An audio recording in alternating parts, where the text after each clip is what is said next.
Hello বন্ধুরা, এখানে এসেছি আমরা চাকলায়।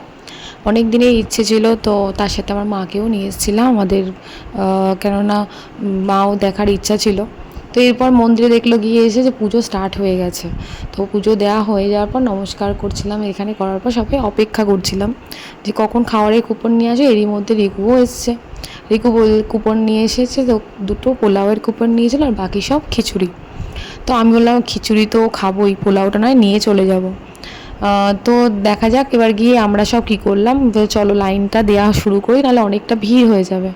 এরই মধ্যে লাইনে গিয়ে দেখি বাবা কত বড় বড় কড়াই, এত বড় কড়াই আমি তো আগে দেখিনি, এতটা ডিপ কড়াই আমি দেখিনি। তো আমরা লাইনে দাঁড়িয়েছিলাম। লাইনে দাঁড়ানোর পরেই এর মধ্যে একজনের অসুস্থ হয়ে গেছিলো, তো তখন সে সরে গেছিলো। সে চলে যাওয়ার পর আমরা সেখানে ঢুকে গেছিলাম, লাইনটা এগিয়ে গেছিলো। তো গিয়ে দেখি ভেতরে একটু চেঞ্জ হয়ে গেছে, সমস্ত অন্যরকম ধরনের।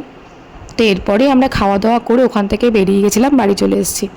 তো সে কারণ খিচুড়ির ওখানে যখন গেছি, গরম গরম খিচুড়ি আর বাঁধাকপি দিয়েছিল, সেটা আর তোলা হয়নি কারণ খুবই তাড়াতাড়ি করছিল। ভালো লাগলে ভিডিওটা লাইক করো। আজকের মতো এইটুকু, টাটা।